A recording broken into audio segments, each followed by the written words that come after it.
आज मी तुम्हाला दिसत असेल पूर्ण ग्रीनिश. तर मस्तपैकी रेडी झाली आणि माझा फेवरेट टी शर्ट घालून घेतलं मी. आणि रूममध्ये खूपच अंधार दिसत होतं, म्हणून मस्तपैकी पडदे वगैरे ओपन करून घेतले, जेणे की रूममध्ये पण फ्रेश वाटतं. आणि मस्तपैकी रेडी तर मी ऑलरेडी झालेलीच होती. आणि मस्तपैकी घरात कॅमेरा घेऊन फिरत होती. एकटी असल्यावर तर मी कॅमेरा घेऊन फिरते, बट कोणी जर रूममध्ये असेल तर मला अनकम्फर्टेबल वाटतं.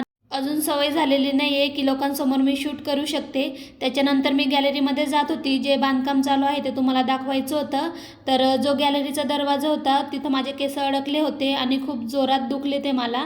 असो, मी विचार करत होती का आज मी एवढी सुंदर का दिसते. नंतर माझ्या लक्षात आलं मी माझा फेवरेट टी शर्ट घातलेला आहे, त्याच्यामुळेच मी एवढी सुंदर दिसते. ठीक आहे. त्याच्यानंतर जे काही काम चालू आहे ते मी तुम्हाला दाखवते. खाली जे कच्चे रस्ते होते त्याचंच काम चालू आहे.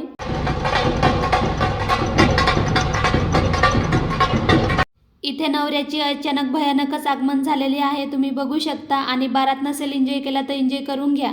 त्याच्यानंतर माझं एकच म्हणणं होतं का जिथं रस्त्याचं बांधकाम चालू आहे तिथून कशाला बारात घेऊन जायचं.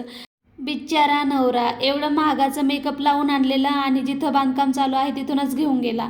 असो, त्याच्यानंतर जे काही कपडे सुकवलेले होते तेच मी घडी करून ठेवले.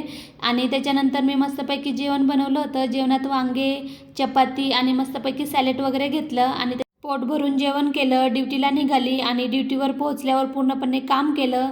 आणि काम झाल्यानंतर इव्हिनिंगचा जो टी येतो तोही एन्जॉय केला.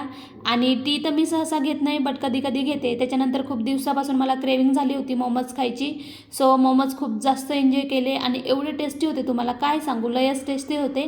स्टीमवाले पण घेतले आणि जे फ्राय केलेले होते तेही घेतले. आणि त्यांच्यानंतर गावात गेली मी, कारण आज संकट चतुर्थी होती. म्हटलं चला बाप्पाचं दर्शन घेऊन येऊया, म्हणून मस्तपैकी गेलो, बाप्पाचं दर्शन घेतलं, परत आली आणि उद्याची तयारी करून ठेवली जेवणाची. सो वाटाणे वगैरे भिजत ठेवले कारण उद्या स्वयंपाकाला लागतील म्हणून. चला भेटूया पुढच्या व्लॉगमध्ये. Bye bye.